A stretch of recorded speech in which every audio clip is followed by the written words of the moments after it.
محترم سامعین کرام، السلام علیکم ورحمۃ اللہ وبرکاتہ۔ آپ حضرات سماعت فرما رہے ہیں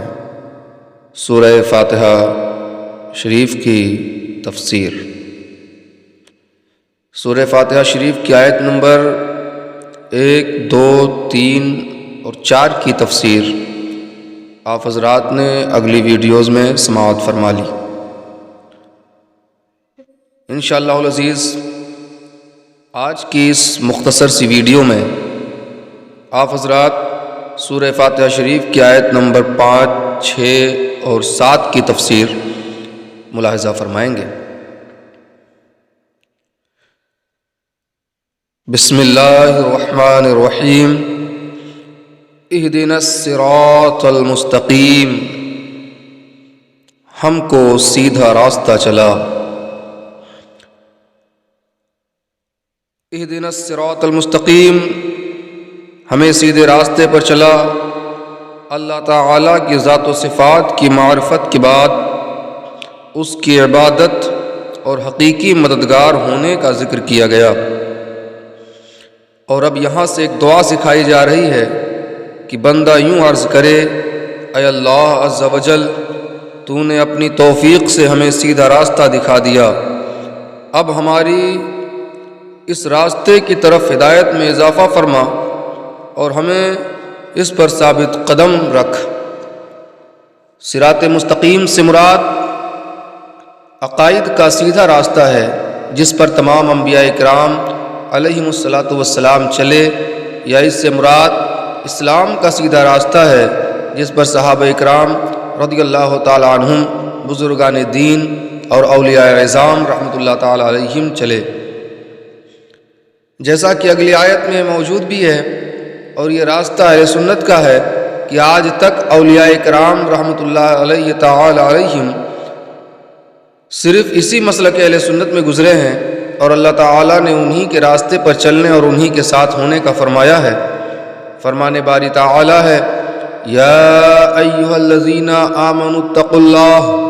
وکونوا مع الصادقین، اے ایمان والوں، اللہ سے ڈرو اور سچوں کے ساتھ ہو جاؤ۔ حضرت انس رضی اللہ تعالیٰ عنہ سے روایت ہے، سید المرسلین صلی اللہ علیہ وسلم نے ارشاد فرمایا: بے شک میری امت کبھی گمراہی پر جمع نہیں ہوگی، اور جب تم لوگوں میں اختلاف دیکھو تو تم پر لازم ہے کہ سواد اعظم یعنی مسلمانوں کے بڑے گروہ کے ساتھ ہو جاؤ۔ حضرت عبداللہ بن عمر رضی اللہ تعالی عنہ سے روایت ہے کہ نبی اکرم صلی اللہ علیہ وسلم نے ارشاد فرمایا: بنی اسرائیل 72 فرقوں میں تقسیم ہو گئے تھے، اور میری امت 73 فرقوں میں تقسیم ہو جائے گی، ان میں سے ایک کے علاوہ سب جہنم میں جائیں گے۔ صحابہ کرام رضی اللہ تعالی عنہم نے عرض کی: یا رسول اللہ صلی اللہ تعالی علیہ وآلہ وسلم، نجات پانے والا فرقہ کون سا ہے؟ ارشاد فرمایا: وہ اس طریقے پر ہوگا جس پر میں اور میرے صحابہ ہیں۔ یاد رہے کہ اللہ تعالیٰ نے ہدایت حاصل کرنے کے بہت سے ذرائع عطا فرمائے ہیں، ان میں سے چند ذرائع آپ حضرات کے سامنے بیان کیے جا رہے ہیں، آپ حضرات سماعت فرمائیں۔ انسان کی ظاہری باطنی صلاحیتیں جنہیں استعمال کر کے وہ ہدایت حاصل کر سکتا ہے۔ آسمانوں زمینوں میں اللہ تعالیٰ کی قدرت و وحدانیت پر دلالت کرنے والی نشانیاں جن میں غور و فکر کر کے انسان ہدایت پا سکتا ہے۔ اللہ تعالیٰ کی نازل کردہ کتابیں، ان میں سے تورات، انجیل اور زبور، قرآن پاک نازل ہونے سے پہلے لوگوں کے لیے ہدایت کا باعث تھیں، اور اب قرآن مجید لوگوں کے لیے ہدایت حاصل کرنے کا ذریعہ ہے۔ اللہ تعالیٰ کے بھیجے ہوئے خاص بندے انبیاء اکرام اور مرسلین اعظام علیہم الصلاۃ والسلام یہ اپنی اپنی قوموں کے لیے ہدایت حاصل کرنے کا ذریعہ تھے، اور ہمارے نبی حضرت محمد مصطفیٰ صلی اللہ علیہ وسلم قیامت تک آنے والے تمام لوگوں کے لیے ہدایت کا ذریعہ ہیں۔ اس آیت سے 3 باتیں معلوم ہوئیں۔ ہر مسلمان کو اللہ تعالیٰ سے سیدھے راستے پر ثابت قدمی کی دعا مانگنی چاہیے، کیونکہ سیدھا راستہ منزل مقصود تک پہنچا دیتا ہے اور ٹیڑھا راستہ مقصود تک نہیں پہنچاتا۔ اللہ تعالیٰ ارشاد فرماتا ہے کہ عقل والے اس طرح دعا مانگتے ہیں، ربنا لا تزغ قلوبنا بعد اذ ہدیتنا وہب لنا من لدنک رحمہ انک انت الوہاب۔ اے ہمارے رب، تو نے ہمیں ہدایت عطا فرمائی ہے، اس کے بعد ہمارے دلوں کو ٹیڑھا نہ کر اور ہمیں اپنے پاس سے رحمت عطا فرما، بے شک تو بڑا عطا فرمانے والا ہے۔ حضرت انس رضی اللہ تعالیٰ عنہ فرماتے ہیں حضور پر نور صلی اللہ علیہ وسلم کثرت سے یہ دعا فرمایا کرتے تھے، یا مقلب القلوب ثبت قلبی علی دینک، اے دلوں کو پھیرنے والے میرے دل کو اپنے دین پر ثابت قدم رکھ۔ تو میں نے عرض کیا رسول اللہ صلی اللہ علیہ وسلم، ہم آپ پر اور جو کچھ آپ لائے ہیں اس پر ایمان رکھتے ہیں، تو کیا آپ کو ہمارے بارے میں کوئی خوف ہے؟ حضور اقدس صلی اللہ علیہ وسلم نے ارشاد فرمایا، ہاں بے شک دل اللہ تعالیٰ کی شان کے لائق اس کی انگلیوں میں سے دو انگلیوں کے درمیان ہیں، وہ جیسے چاہتا ہے انہیں پھیر دیتا ہے۔ عبادت کرنے کے بعد بندے کو دعا میں مشغول ہونا چاہیے، صرف اپنے لیے دعا نہیں مانگنی چاہیے بلکہ سب مسلمانوں کے لیے دعا مانگنی چاہیے، کہ اس طرح دعا زیادہ قبول ہوتی ہے۔ صراط الذین انعمت علیہم غیر المغضوب علیہم ولا الضالین، ان لوگوں کا راستہ جن پر تو نے احسان کیا، نہ کہ ان کا راستہ جن پر غضب ہوا اور نہ بہکے ہوئوں کا۔ صراط الذین انعمت علیہم، ان لوگوں کا راستہ جن پر تو نے احسان کیا، یہ جملہ اس سے پہلی آیت کی تفسیر ہے کہ صراط مستقیم سے مراد ان لوگوں کا راستہ ہے جن پر اللہ تعالیٰ نے احسان و انعام فرمایا، اور جن لوگوں پر اللہ تعالیٰ نے اپنا فضل و احسان فرمایا ہے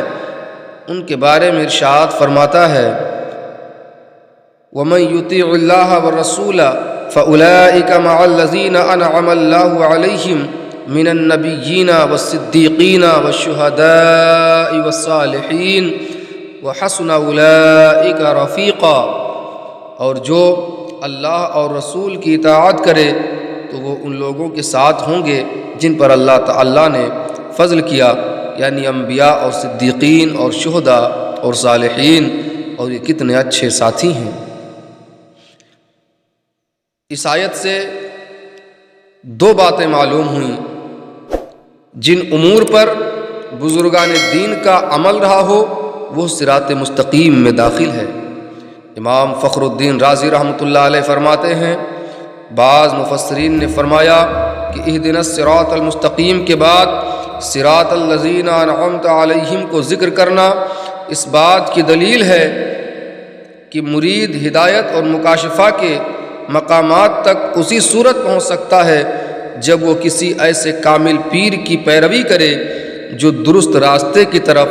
اس کی رہنمائی کرے، غلطیوں اور گمراہیوں کی جگہوں سے اسے بچائے، کیونکہ اکثر لوگوں پر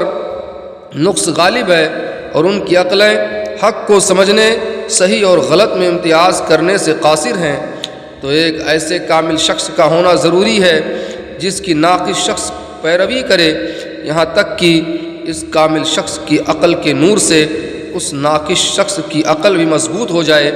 تو اس صورت میں وہ سعادتوں کے درجات اور کمالات کی بلندیوں تک پہنچ سکتا ہے۔ غیر المغضوب علیہم ولا الضالین، نہ کہ ان کا راستہ جن پر غضب ہوا اور نہ بہکے ہوئوں کا۔ جن پر اللہ تعالیٰ کا غضب ہوا ان سے مراد یہودی اور بہکے ہوئوں سے مراد عیسائی ہیں، جیسا کہ سنن ترمذی جلد 4 صفحہ 444 حدیث نمبر 2964 میں ہے، اور امام فخر الدین رازی رحمۃ اللہ علیہ نے یہ بھی لکھا ہے کہ جن پر غضب ہوا ان سے مراد بدعمل ہیں اور بہکے ہوں سے مراد بدعقیدہ لوگ ہیں۔ ہر مسلمان کو چاہیے کہ وہ عقائد، اعمال، سیرت، صورت ہر اعتبار سے یہودیوں، عیسائیوں اور تمام کفار سے الگ رہے، نہ ان کے طور طریقے اپنائے اور نہ ہی ان کے رسم و رواج اور فیشن اختیار کرے، اور ان کی دوستیوں اور صحبتوں سے دور رہتے ہوئے اپنے آپ کو قرآن و سنت کے سانچے میں ڈھالنے میں ہی اپنے لیے دونوں جہاں کی سعادت تصور کرے۔ بعض لوگ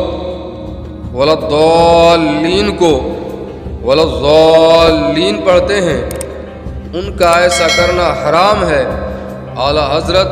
امام محمد رضا خان رحمۃ اللہ علیہ فرماتے ہیں، ضاد اور ضا، زال، زا سب حروف متباینہ متغائرہ یعنی ایک دوسرے سے جدا جدا حروف ہیں۔ ان میں سے کسی کو دوسرے سے تلاوت قرآن میں قصداً بدلنا، اس کی جگہ اسے پڑھنا نماز میں ہو خواہ بیرون نماز، حرام قطعی و گناہ عظیم، افتراء علی اللہ و تحریف کتاب کریم ہے۔ اس مسئلے کے بارے میں دلائل کے ساتھ تفصیلی معلومات حاصل کرنے کے لیے آپ حضرات فتاوی رضویہ شریف کی 6ویں جلد کا مطالعہ فرمائیں اور اپنے علم میں اضافے کا ذریعہ بنیں۔ آمین،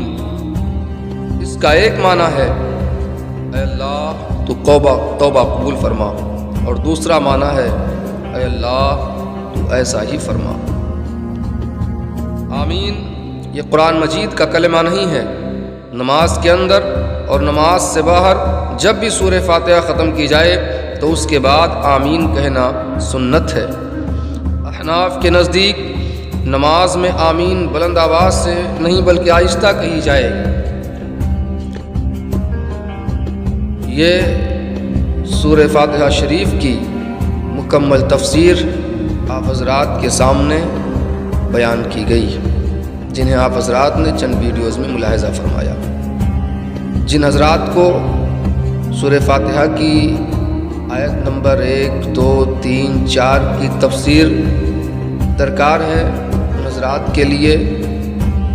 ڈسکرپشن میں لنک دے دیا جا رہا ہے، آپ حضرات وہاں سے جا کر کے دیکھ سکتے ہیں، سن سکتے ہیں، اور آپ حضرات قرآن عظیم کی تفسیر کو ملاحظہ فرمائیں، سنیں اور اپنے علم میں اضافہ کریں، اور اس گنہگار کو اپنی اپنی دعاؤں میں یاد رکھیں۔ اور جاتے جاتے میں آپ حضرات سے بڑی محبتانہ گزارش کروں گا کہ آپ حضرات ہماری